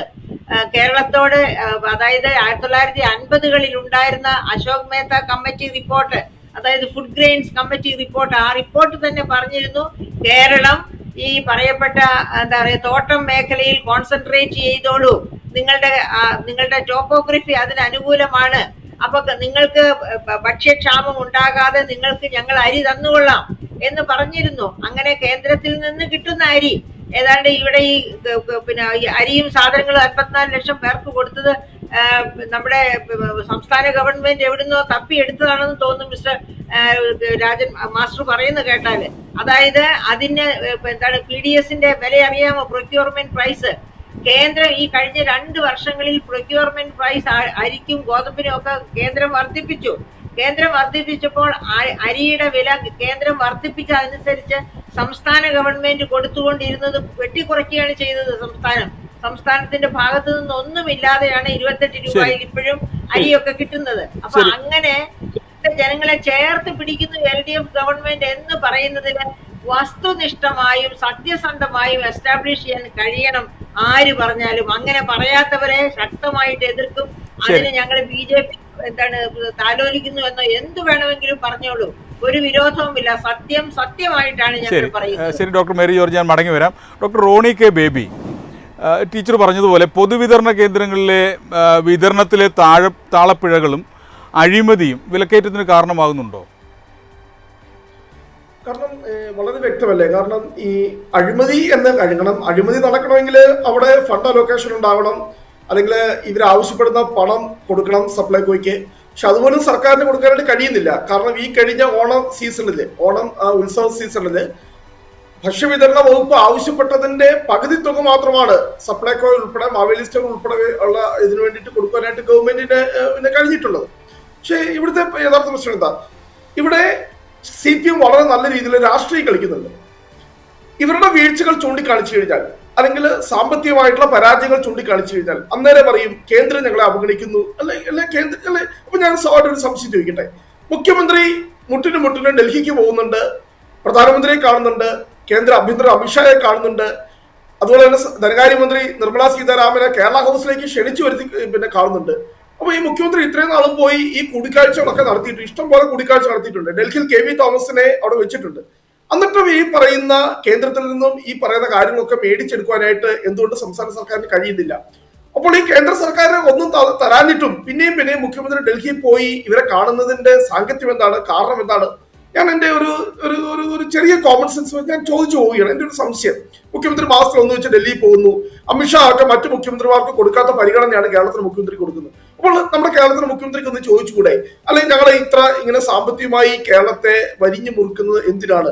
ഞങ്ങൾക്ക് കുറച്ചൊക്കെ ആനുകൂല്യങ്ങൾ തരണം, അല്ലെങ്കിൽ ഈ പറഞ്ഞ മുണ്ടക്കൈ അല്ലെങ്കിൽ വയനാട് ദുരന്തത്തിൽ ഞങ്ങൾക്ക് ദുരിതാശ്വാസ പ്രവർത്തനത്തിന് ആവശ്യമായിട്ടുള്ള പണം നൽകണം. അപ്പൊ ഇതൊന്നും മുഖ്യമന്ത്രി ചോദിക്കുന്നില്ല എന്ന് ഞാൻ ഇവിടെ ചോദിച്ചു പോവുകയാണ്. പക്ഷെ ഇപ്പോൾ ഇവിടെ നടക്കുന്നത് എന്താ വെച്ച് കഴിഞ്ഞാൽ, ഇവിടെ വലിയ രീതിയിലുള്ള PR വർക്ക് മാത്രമാണ് ഇവിടെ നടക്കുന്നത്. കാരണം ഇവിടെ സമസ്ത മേഖലയും, കാരണം ഒരു മേഖലയിൽ പോലും നമുക്കൊരു പ്രതീക്ഷ നൽകുവാനായിട്ട് സംസ്ഥാന സർക്കാരിന് കഴിയുന്നില്ല. വിദ്യാഭ്യാസ മേഖല തരിപ്പണമായിരിക്കുന്നു. വിദ്യാഭ്യാസത്തിന്റെ ഗുണനിലവാരത്തിൽ നിന്ന് ഇന്ത്യയിൽ 16ാം സ്ഥാനത്തേക്ക് കേരളം തള്ളപ്പെട്ടിരിക്കുന്നു. ഒരു കാലഘട്ടത്തിൽ എത്രമാത്രം മുന്നിൽ നിന്ന ഒരു അത്യാവശ്യം പിന്നെ സാഹചര്യങ്ങളുള്ള വിദ്യാർത്ഥികൾ പ്ലസ് ടു കഴിയുമ്പോൾ കേരളം വിട്ടു പോവുകയാണ്. എത്ര ലക്ഷക്കണക്കിന് കുട്ടികളാണ് കേരളം വിട്ട് കേരളത്തിന് പുറത്തോട്ടും ഇന്ത്യക്ക് പുറത്തോട്ടും ഒക്കെ പോകുന്നത്. ഡൽഹി പോലെയുള്ള സർവകലാശാലകളിൽ ചെന്ന് കഴിഞ്ഞാൽ അവിടെ മുഴുവൻ മലയാളി വിദ്യാർത്ഥികൾ മാത്രമേ ഉള്ളൂ. അപ്പോൾ നമ്മൾ പറയുന്നത്, ഞാനൊരു അധ്യാപകൻ കൂടിയാണ്, ബൈ എക്സ്പീരിയൻസ്. കാരണം കേരളത്തിലെ സർക്കാരിന്റെ ആർട്സ് ആൻഡ് സയൻസ് കോളേജുകളിൽ പകുതി സീറ്റുകൾ ഒഴിഞ്ഞു കിടക്കുക. ഇപ്പൊ ഈ കുട്ടികളൊക്കെ അവിടെ പോവുക. അപ്പോൾ വിദ്യാഭ്യാസ രംഗത്ത് ഒന്ന് ആണെന്ന് പറഞ്ഞാൽ ആരോഗ്യ രംഗത്തെ അവസ്ഥ നമുക്കറിയാം. ആശുപത്രിയിൽ പോകണമെങ്കിൽ സർജറി ചെയ്യാനുള്ള പഞ്ഞി പോലും ഇന്ന് മേടിച്ചുകൊണ്ട്, അല്ലെങ്കിൽ ഓപ്പറേഷൻ കഴിഞ്ഞ് സ്റ്റിച്ച് ഇടുവാനുള്ള നൂല് പോലും മേടിച്ചുകൊണ്ട് പോകേണ്ട അവസ്ഥയിലേക്ക് എത്തിയിരിക്കുന്നു. ഇടതുപക്ഷത്തിന് നല്ല സഹയാത്രികനായ ഒരു ഡോക്ടറാണ് തിരുവനന്തപുരത്ത് ഉയർത്തി വിമർശനം നമുക്ക് വളരെ വ്യക്തമായിട്ടറിയാം. അപ്പോൾ ഇതെല്ലാം വലിയ PR വർക്കുകൾ നടക്കുന്നതല്ലാതെ ഈ കേരളം ഇതുകൊണ്ട് ആകെ ഒരു മെച്ചം കിട്ടിയത് ഊരാളുകൾ പോലെയുള്ള, ഇവിടെ കിഫ്ബിയെ കുറിച്ച് പറഞ്ഞത്, ആകെ ഒരു മെച്ചം കിട്ടിയത് ഊരാളുകൾ പോലെ CPM-നോട് ചേർന്ന് നിൽക്കുന്ന സൊസൈറ്റികൾക്കും മാത്രമാണ് എന്നുകൂടി ഞാൻ പറയാൻ വേണ്ടി ആഗ്രഹിക്കുന്നു. ശ്രീ പ്രകാശൻ മാസ്റ്റർ, ആകെ ഗുണം കിട്ടിയത് CPM-നോട് ചേർന്ന് നിൽക്കുന്ന ആൾക്കാർക്ക് മാത്രമാണ്. മുഖ്യമന്ത്രി അടിക്കടി ഡൽഹിയിൽ പോയിട്ടും കാര്യമായ നേട്ടങ്ങൾ ഉണ്ടാവുന്നില്ല. എന്താണ് മറുപടി? ഈ ചർച്ചയുടെ ഒരു ജനാധിപത്യ വിരുദ്ധ സ്വഭാവം ഞാൻ ആദ്യം ചൂണ്ടിക്കാട്ടട്ടെ. ഇവിടെ 4 പേര് ഈ ഗവൺമെന്റിന്റെ നടപടികളെ എതിർക്കാനും ഈ ഗവൺമെന്റിനെ കുറ്റപ്പെടുത്താനും അതിന് മറുപടി പറയാൻ ഒരാളെയും മാത്രം വിളിക്കുന്ന ഈ സ്വഭാവം അതൊരു മാധ്യമത്തിന്റെ ജനാധിപത്യ സ്വഭാവത്തിന്റെ ചേർന്നതല്ല എന്ന് ഞാൻ ആദ്യം പറഞ്ഞു വെക്കാൻ. ഇവിടെ പറഞ്ഞിരിക്കുന്ന എല്ലാ കാര്യങ്ങൾക്കും ഒരു മറുപടി ഉണ്ട്, പക്ഷേ അത് പറയാൻ മാത്രം സമയമില്ലല്ലോ. അങ്ങനെയല്ല, ഇന്ത്യ രാജ്യത്തിലെ വിദ്യാഭ്യാസ രംഗത്ത് സുസ്ഥിര വിദ്യാഭ്യാസ വികസനത്തിൽ 1ാം സ്ഥാനത്ത് ഈ കേരളത്തെ കണ്ടെത്തിയത് വേറെ ആരുമല്ല, നിതി ആയോഗാണ്. നിതി ആയോഗിന്റെ ചെയർമാൻ ഇന്ത്യൻ പ്രധാനമന്ത്രിയാണ്. അത് മറന്നു പോകേണ്ടതില്ല. വിദ്യാഭ്യാസ രംഗത്ത് ഉമ്മൻചാണ്ടി ഗവൺമെന്റിന്റെ കാലത്തുള്ളതിൽ നിന്ന് 10 ലക്ഷം കുട്ടികൾ പൊതുവിദ്യാഭ്യാസ സ്ഥാപനങ്ങൾക്ക് വന്ന് വെറുതെയല്ല. ഈ കേരളത്തിന്റെ ചരിത്രത്തിൽ ആദ്യമായിട്ട് യൂണിവേഴ്സിറ്റികളിൽ വലിയ എണ്ണപ്പെടുന്ന നമ്മുടെ കേന്ദ്ര അംഗീകാരമുള്ള ഏജൻസികളുടെ അംഗീകാരമുള്ള വിദ്യാഭ്യാസ സ്ഥാപനങ്ങൾ ഈ കേരളത്തിൽ നേരത്തെ അതിന്റെ 10 ഇരട്ടിയാണ്. പിന്നെ ഇവിടെ ഇപ്പോ റേഷനെ പറ്റി പറഞ്ഞല്ലോ. കേരളത്തിന്റെ ചരിത്രമൊന്നും ഞങ്ങൾ പഠിപ്പിക്കേണ്ട കേട്ടാ. കേരളത്തിൽ കിട്ടിയ റേഷൻ എങ്ങനെയാണെന്നുള്ളത് മാഡം ചരിത്രം പഠിക്കണം. അന്ന് CPM ഉൾപ്പെടെയുള്ള പാർട്ടികൾ നടത്തിയിരിക്കുന്ന വലിയ സമരം, അതുപോലെ തന്നെ അന്ന് AKG പാർലമെന്റിൽ നടത്തിയിരിക്കുന്ന സത്യാഗ്രഹം ചരിത്രം നോക്കണം. അതിന്റെ ഫലമായിട്ട് ഉണ്ടാക്കിയത് അഗ്രിമെന്റ് അല്ലാതെ വെറുതെ കിട്ടിയ ഒരു കാര്യമൊന്നുമല്ല. എന്താ ഇന്ത്യയിൽ എവിടെയും ഇത്രയും ഒരു പൊതുവിതരണ സമ്പ്രദായം ഇല്ലാത്തത്? BJP-ക്കാർ ഭരിക്കുന്ന എവിടെയെങ്കിലും ഉണ്ടോ ഇത്? അതുപോലെ കോൺഗ്രസ്സുകാർ ഭരിക്കുന്ന എവിടെയെങ്കിലും ഉണ്ടോ ഇത്? എവിടെയും ഇല്ലല്ലോ. അതിന് കേരളത്തിലുള്ളത്. പിന്നെ നിങ്ങൾ റേഷൻ പടിയെ പോകുന്നുണ്ടാവില്ല. ഞാൻ റേഷൻ വാങ്ങുന്ന ആളാണ്. ഏത് ആഴ്ചയിലാണ് ഈ കഴിഞ്ഞ ആഴ്ചയിൽ മോശം അരി, അതൊക്കെ മോശം ഗോതമ്പ് കിട്ടിയിരിക്കുന്നതെന്ന് നിങ്ങൾ പറയോ? നിങ്ങൾക്ക് പറയാൻ കഴിയില്ല. കാരണം നിങ്ങൾ റേഷൻ വാങ്ങാറില്ല, നിങ്ങൾ പ്രസംഗിക്കൽ മാത്രമാണ്. ഞങ്ങൾ റേഷൻ വാങ്ങുന്നവരാണ്. മലയാളികൾക്കറിയാം നല്ല മികച്ച നിലക്കുള്ള അരിയും അതുപോലെ മറ്റു ഉൽപ്പന്നങ്ങളുമാണ് റേഷൻ ഷോപ്പ് കൊടുക്കുന്നത്. പിന്നെ നിങ്ങൾക്ക് ഈ ഗവൺമെന്റിനോട് വിരോധമുണ്ട്, BJP-യോട് വിധേയത്വമുണ്ട് എന്നുള്ളതുകൊണ്ട് വസ്തുത മനസ്സിലാക്കാൻ പറയരുത്. ഇതെല്ലാം കേൾക്കുന്ന ആളുകളുണ്ട് എന്നുള്ളത് നിങ്ങൾ മനസ്സിലാക്കണം. ഇവിടെ കേരളത്തിലെ ഗവൺമെന്റ് മണ്ണല്ലാത്തതെല്ലാം പൊന്നാക്കി മാറ്റി എന്നൊന്നും ഞങ്ങൾ പറയില്ല. പക്ഷെ ഒരു കാര്യം ഉറപ്പിച്ച് പറയും, വികസനത്തിന്റെ കാര്യത്തിൽ പിന്നിട്ട് പോയ 9 കൊല്ലക്കാലം ഒരു വസന്തകാലമാണ്. സാധാരണ ജനങ്ങളെ സേവിക്കുന്ന കാര്യത്തിൽ ഈ ഗവൺമെന്റ് മറ്റേത് ഗവൺമെന്റുകൾ മേലെയാണ്. 5 കൊല്ലക്കാലമുള്ള LDF ഗവൺമെന്റിനെ നിങ്ങൾ ഒരുപാട് പഴിച്ചല്ലോ. ഈ ഗവൺമെന്റിനെ പോലെ മോശമുള്ള വേറെ ഗവൺമെന്റിൽ എന്ന് പറഞ്ഞല്ലോ. ഇവിടെ മുഖ്യമന്ത്രി സ്വർണം കട്ടു, പട്ടണത്തിൽ കട്ടുകൊണ്ടുപോയി, അതുപോലെ തന്നെ പിന്നെ ഈ ഖുറാനകത്ത് സ്വർണം കൊണ്ടുപോയി, ഈത്തപ്പഴത്തിന് കുരുവിൽ സ്വർണം കൊണ്ടുപോയി എന്നെല്ലാം നടത്തിയ വലിയ പ്രചരണം നടത്തിയല്ലോ. പക്ഷേ ജനങ്ങൾക്കറിയാം ഈ ഗവൺമെന്റ് എന്താണെന്നുള്ളത്. കേരളത്തിലെ മുഖ്യമന്ത്രി എന്താണെന്നുള്ളത് കേരളത്തിലെ ജനങ്ങൾക്കറിയാം. അതുകൊണ്ടാണ് കേരളത്തിന്റെ ചരിത്രത്തിൽ ആദ്യമായിട്ട് ഒരു 2ാം ഊഴം LDF-ന്റെ ഗവൺമെന്റ് കിട്ടിയത്. അത് നിങ്ങൾ മനസ്സിലാക്കണം. ഈ ഗവൺമെന്റ് ജനങ്ങളുടെ ഭൂരിപക്ഷമുള്ള ഗവൺമെന്റാണ്, ജനങ്ങൾ തെരഞ്ഞെടുത്ത ഗവൺമെന്റാണ്. നിങ്ങൾക്ക് യോജിപ്പുണ്ടാവും. ഇപ്പൊ ഞാൻ ചോദിക്കട്ടെ, വൈദ്യുതി പവർ കട്ടില്ലാത്തൊരു കാലം ഉമ്മൻചാണ്ടി ഭരിക്കുന്ന എപ്പോഴെങ്കിലും ഉണ്ടോ? നിങ്ങളുടെ ചുറ്റുമുള്ള സ്കൂളുകൾ. ശരി പ്രകാശ് മാസ്റ്റർ, ഞാൻ താങ്കളിലേക്ക് മടങ്ങി വരാം. Advocate P. കൃഷ്ണദാസ്, ഇന്ധന നികുതി, ചരക്ക് സേവന നികുതികൾ എന്നിവ കുറയ്ക്കാൻ സംസ്ഥാന സർക്കാർ തയ്യാറാകാത്തതിനെ നിങ്ങൾ എങ്ങനെ കാണുന്നു? വില കുറയാതിരിക്കാൻ സംസ്ഥാനം തന്നെ ഒരു നിമിത്തമാകുന്നുണ്ടോ? അല്ല, അത് ശ്രീ ജെയിംസ്, അത് സംസ്ഥാന ഗവൺമെന്റിന് കഴിയില്ല. അതിന്റെ പ്രധാനപ്പെട്ട കാരണം ഞാൻ നേരത്തെ തുടക്കത്തിൽ സൂചിപ്പിച്ചത് തന്നെയാണ്. അതായത് സത്യസന്ധമായ ഒരു സാമ്പത്തിക കണക്ക്, അത് വ്യക്തികളാണെങ്കിലും സർക്കാരാണെങ്കിലും അത് സൂചിപ്പിച്ചില്ലെങ്കിൽ നമുക്കൊരു വലിയ കടക്കണിയിൽ നിന്നുകൊണ്ട് മാത്രമേ മുന്നോട്ട് പോകാൻ വേണ്ടി കഴിയൂ. ഇപ്പോൾ മാഷ് സൂചിപ്പിച്ചതുപോലെ പല വിഷയങ്ങളിലും നമ്മൾ സംസ്ഥാനം മുന്നിട്ട് നിൽക്കുന്നു എന്ന് പറയുന്നത് ആരോഗ്യത്തിന്റെ കാര്യത്തിലാണെങ്കിലും വിദ്യാഭ്യാസത്തിന്റെ കാര്യത്തിലാണെങ്കിലും ഒക്കെ നമ്മൾ മുന്നിൽ നിൽക്കുന്നു എന്ന് പറയുന്നത് പ്രാഥമിക വിദ്യാഭ്യാസവുമായി ബന്ധപ്പെട്ടുകൊണ്ട് സാക്ഷരതയുമായി ബന്ധപ്പെട്ടുകൊണ്ടൊക്കെയാണ് പ്രധാനമായിട്ടുള്ളത്. നമ്മുടെ എഞ്ചിനീയറിംഗ് മേഖല, നമ്മുടെ മെഡിക്കൽ മേഖലയൊക്കെ ഒന്ന് എടുത്ത് നോക്കിക്കഴിഞ്ഞാൽ അവിടുത്തെ കുട്ടികളുടെ ഒഴിഞ്ഞുകിടക്കുന്ന സീറ്റുകളുടെ എണ്ണം, കോളേജുകളിൽ ഒഴിഞ്ഞുകിടക്കുന്ന സീറ്റുകളുടെ എണ്ണം ഒന്ന് പരിശോധിക്കുന്ന സംസ്ഥാന ഗവൺമെന്റ് നല്ലതാണ്. അത് നമ്മൾ ആരെയും കുറ്റപ്പെടുത്താൻ വേണ്ടിയല്ലല്ലോ. ഇവിടെ 3 പേർ സർക്കാരിന് 4 പേർ സർക്കാരിനെ എതിർക്കാനും ഒരാൾ സർക്കാരിനെ അനുകൂലിക്കാനും എന്ന് പറഞ്ഞാൽ ഉള്ള കാര്യങ്ങളല്ലേ എല്ലാവരും പറയുന്നത്, ആരും മാറ്റി പറയുന്നില്ലല്ലോ. നമുക്ക് സ്റ്റാറ്റിസ്റ്റിക്കലി കാണാൻ കഴിയുന്നല്ലേ പറയാൻ വേണ്ടി കഴിയും. മറ്റൊരു പ്രധാനപ്പെട്ട വിഷയം ഇപ്പോ റേഷൻ സമ്പ്രദായത്തെ സംബന്ധിച്ച്, PDS സംവിധാനത്തെ സംബന്ധിച്ചൊക്കെ പറയുമ്പോൾ ബഹുമാനപ്പെട്ട മാഷെ പോലുള്ള ആളുകൾ ഈ രാജ്യത്ത് ആദ്യമായ ഒരു സംസ്ഥാനവും അവസാനമായ ഒരു സംസ്ഥാനവും പ്രവർത്തിക്കുന്നതിൽ ഈ സംവിധാനത്തിൽ കേരളമാണ് എന്നൊക്കെ പറഞ്ഞാൽ ആരോട് പറയാൻ കൊള്ളാം? ഇതൊക്കെ നമ്മുടെ രാജ്യത്തെ ഒരു പൊതു സംവിധാനത്തിന്റെ പൊതുവിതരണ സംവിധാനത്തിന്റെ ഭാഗമല്ലേ? അങ്ങനെയാണ് FCI അടച്ചുപൂട്ടി പോകേണ്ടതല്ലേ? ശരി, ഞാൻ നടപടിയാണ്, നമ്മുടെ സമയപരിമിതി കൊണ്ട് ഞാൻ നടപടിയാണ്. ശ്രീ CP ജോൺ, അരി, പച്ചക്കറി തുടങ്ങിയ അടിസ്ഥാന ഉൽപ്പന്നങ്ങളുടെ കാര്യത്തിൽ സ്വയം പര്യാപ്തത നേടാനുള്ള ശ്രമങ്ങൾ എന്തുകൊണ്ട് പരാജയപ്പെടുന്നു? ഞാൻ എല്ലാം കൂടെ പറയണ്ട, ഞാൻ അരിയുടെ ആദ്യം പറയാം. അരിയുടെ കാര്യത്തിൽ നമുക്ക് പ്രൊഡക്ടിവിറ്റി കുറഞ്ഞുപോയി. അതായത് നമുക്ക് ലാറ്ററൈറ്റ് സോയിലാണ് കേരളത്തിലെ. അപ്പൊ ഈ ലാറ്ററൈറ്റ് സോയിലിൽ സാമാന്യമായി ചെറിയ ഒരു എന്താ പറയുക, പ്രായത്തിൽ ഒരു 10-12 വയസ്സിന് താഴെ വീട്ടിൽ ധാരാളം അല്ല, പണി ധാരാളം ഉണ്ടായിരുന്നു, കൃഷി കുറവായിരുന്നു. അപ്പൊ ഈ നെൽകൃഷി ചെയ്യാന്ന് പറഞ്ഞാല് പലതരത്തിലുള്ള നെൽപ്പാടങ്ങളുണ്ട്. ഇപ്പൊ നല്ല വിളവ് കിട്ടുന്ന പ്രൊഡക്ടിവിറ്റി 2500 കിലോഗ്രാമിന് മുകളിൽ കിട്ടുന്ന ഒരു സ്ഥലത്തും ഈ നെൽകൃഷി നിർത്തിയിട്ടില്ല. അപ്പൊ ഇപ്പൊ കേരളത്തിൽ നെൽകൃഷി നടക്കുന്നത് പ്രൊഡക്ടിവിറ്റി ഹൈ ആയ സ്ഥലത്താണ്. അപ്പൊ നമ്മുടെ ആലപ്പുഴയിൽ 2 ബ്ലോക്കുകളുണ്ട്, ചമ്പക്കുളം ബ്ലോക്കും വെളിയനാട് ബ്ലോക്കും. അതാണ് ഈ കുട്ടനാട് എന്ന് പറയുന്നത്. ആ 2 ബ്ലോക്കുകളിൽ നിന്നാണ്, താങ്കൾക്ക് അവിടെയൊക്കെ നേരിട്ട് അറിയാമോ എന്ന് എനിക്കറിയില്ല, ആ 2 ബ്ലോക്കുകളാണ് നമ്മുടെ കേരളത്തിന്റെ നെല്ലുൽപാദനത്തിന്റെ ഒരു 10-20% ഉണ്ടാക്കുന്നതെന്നാണ് പഴയ കണക്ക്. പിന്നെ വരുന്നത് നമ്മുടെ തൃശ്ശൂരിലുള്ള അന്തിക്കാടൊക്കെ കേന്ദ്രീകരിച്ചിട്ടുള്ള പ്രദേശങ്ങൾ, കോൾ പ്രദേശങ്ങളുണ്ട്. അതേപോലെ തന്നെ ആലപ്പുഴയിലും വേറെ കുറച്ച് അപ്പർ കുട്ടനാട് പ്രദേശങ്ങളുണ്ട്. പിന്നെ ഉള്ളത് നമ്മുടെ പാലക്കാടൻ പ്രദേശങ്ങളാണ്. അവിടെ ഇതുപോലത്തെ ഭൂമിക്ക് സമുദ്രനിരപ്പിന് താഴെ ഉള്ള സ്ഥലങ്ങളാണ് ഞാൻ നേരത്തെ പറഞ്ഞത്.